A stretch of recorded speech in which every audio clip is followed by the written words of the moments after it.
Man, woman, birth, death, infinity.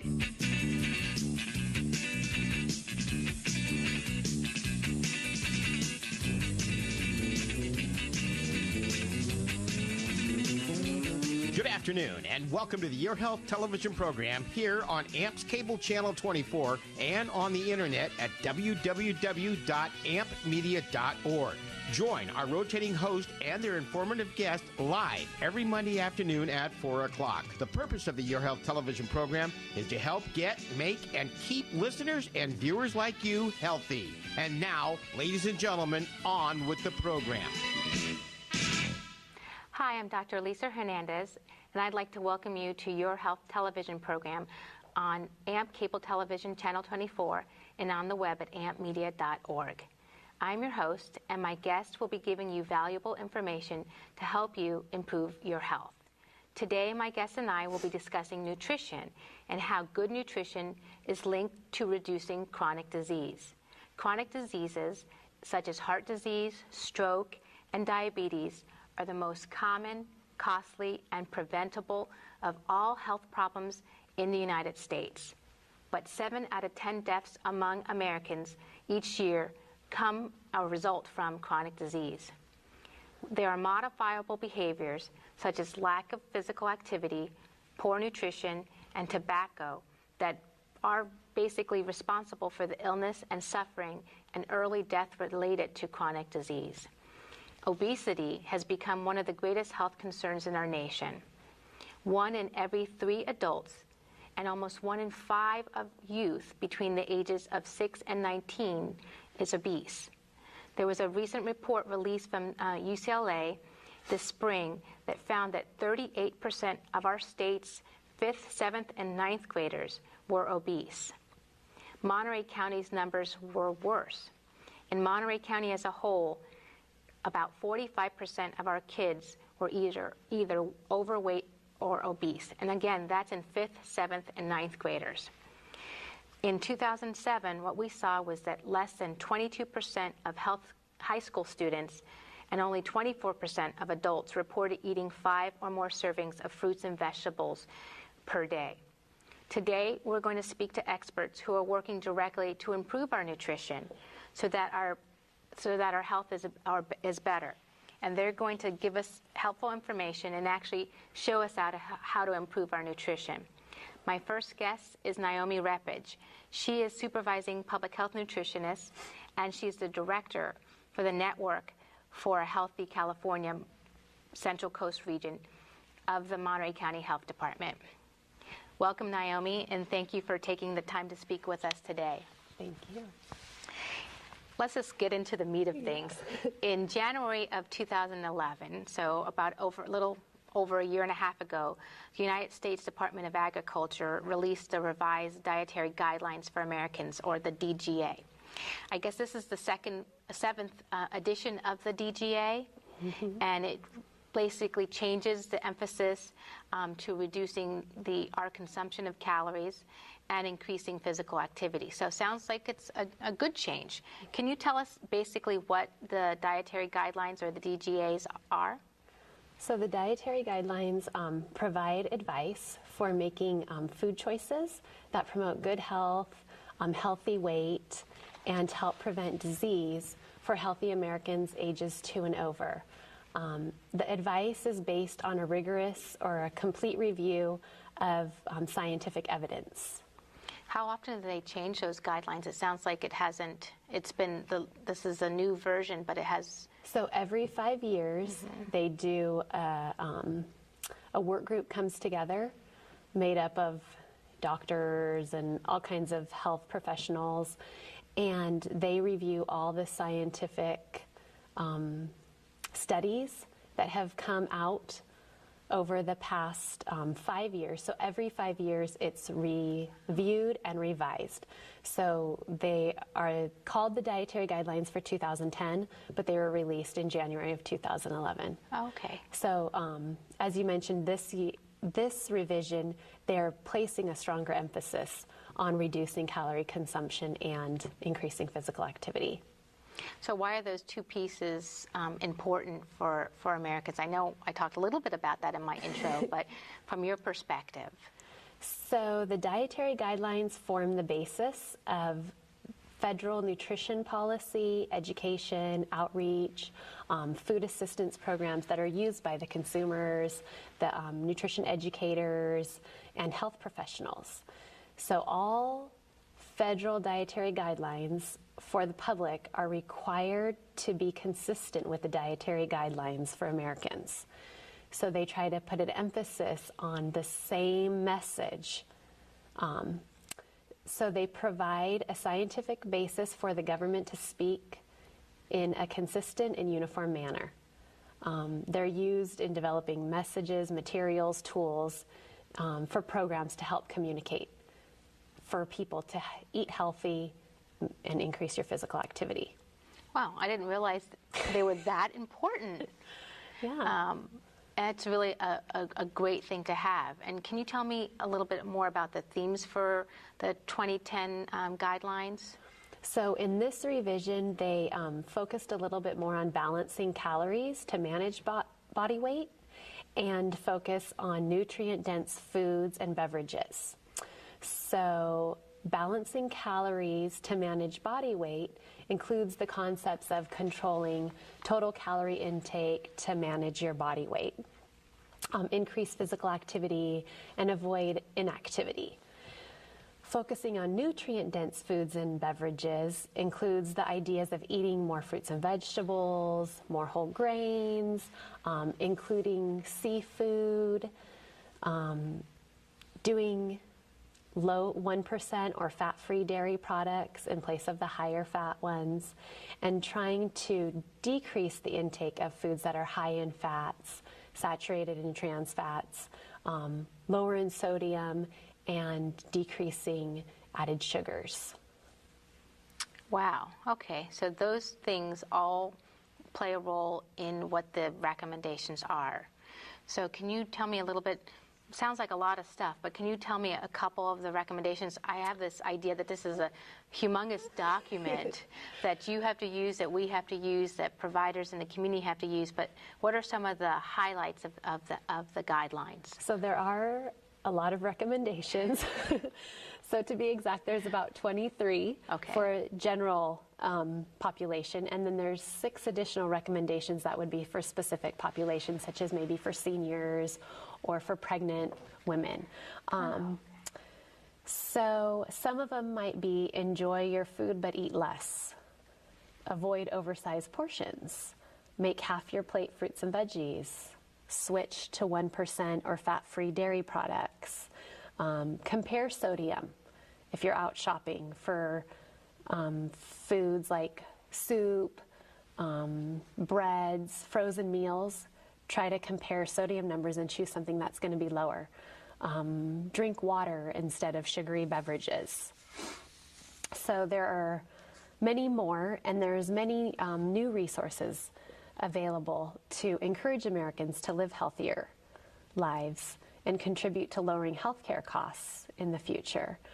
So the dietary guidelines form the basis of different nutrition education programs or nutrition assistance programs, such as school meals, Head Starts, Meals on Wheels for seniors, and other dietary programs. There's also our program, the Network for Healthy California, that does more nutrition education.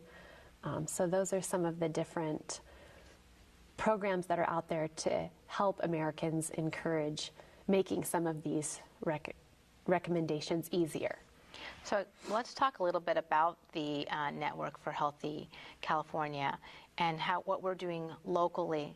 It sounds like that one of the things, besides following them and using them, these guidelines in practice for programs, is also giving that information out to the community and being able to let programs as well as people know how to follow those guidelines, because eat better but less, that's a great slogan, but how do you do it? When I go to the store and I've got my, cereal that I'm buying, and I have to see which cereal I want, first thing I look at is calories, and then Then after that, it gets kind of confusing. So I know we're not going to talk about those specifics, but what are some of the things that the network does? So our program, which is also known as Champions for Change, encourages low-income Americans to include more fruits and vegetables, drink water, include daily physical activity, in hopes to reduce or prevent chronic diseases in the future. So we have nutrition educators that go into schools. It might be into the cafeteria or into the classrooms. They might work with the parents before or after school, and after school programs, providing nutrition lessons, doing taste testings with the kids, giving them facts about different fruits or vegetables to encourage them to try new foods. Then we have a retail coordinator who would goes into the grocery stores, some of the smaller mom and pop corner stores, and provides materials and resources to help them merchandise their store. So we have posters and little magnets that give little tips on how to include fruits and vegetables, whether it's fresh, frozen, or canned. And she also provides food demos in the store and taste testing so people can taste things that are seasonable and in different produce. Then I have a PA specialist who's a physical activity specialist, and she goes in to some different community organizations, maybe after school, boys and girls clubs, works with some of the family resource centers, providing little mini trainings to the staff on how to incorporate different physical activities that are either low cost or no cost, so they can replicate them back in their organizations. I'm going to interrupt you for a second just to put a plug in for your physical education, physical activity specialist. There was a health fair a couple months ago, and my kids and I went to it, and she did a great obstacle course. And you talk about being able to replicate them at home. Mm-hmm. Well, they did that. We did that. We participated there on site at the health fair, and then again at home. So it's definitely, it works. So we got to thank her for that one.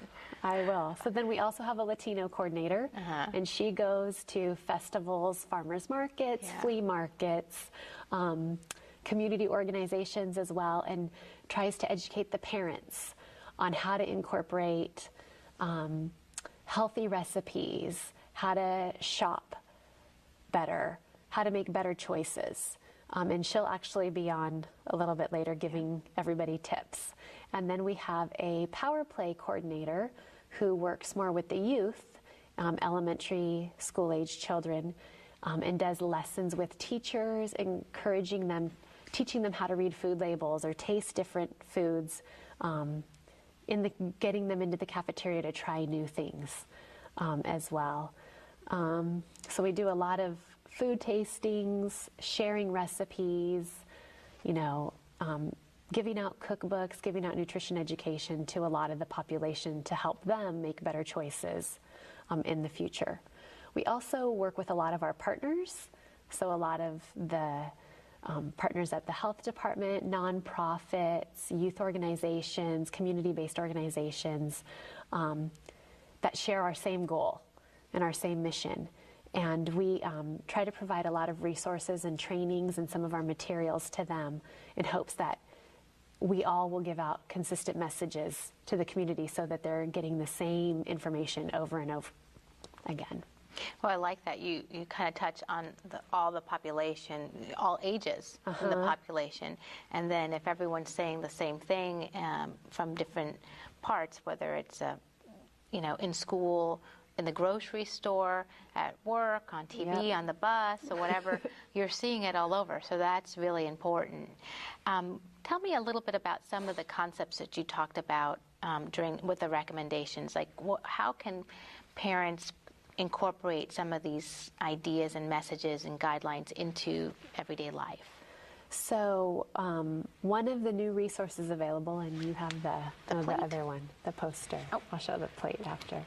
So we have the My Plate, and this is the newest version. So people may be familiar with either the My Pyramid, which this replaced, or you can use it in conjunction with, or the old food pyramid. So this is the My Plate that the USDA recently released.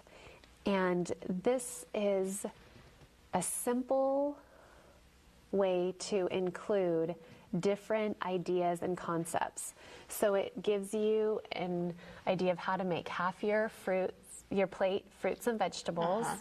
So you can kind of see how it's broken down into 4 and including whole grains. So trying to include whole grains instead of just grains. So including corn tortillas instead of flour, whole wheat bread instead of white bread. So trying to stick with the more whole oatmeal instead of Fruity Pebbles, for example. So sticking to more of that type of stuff. And then protein can be meats or chicken, beans, fish.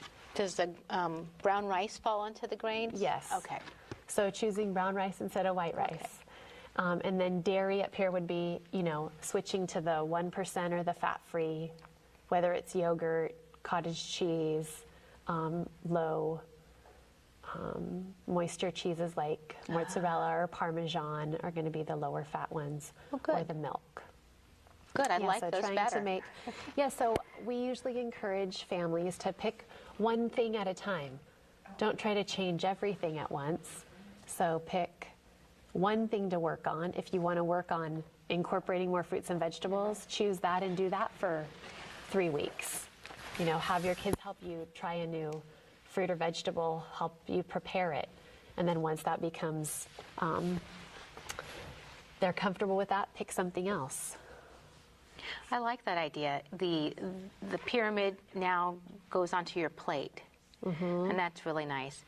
I know we're getting toward the end of the segment, and I want to make sure that if there's some specific messages you want to make sure the community knows about, that we talk about that now. If you want to talk about the plate some more, or where they can get more resources, that would be great.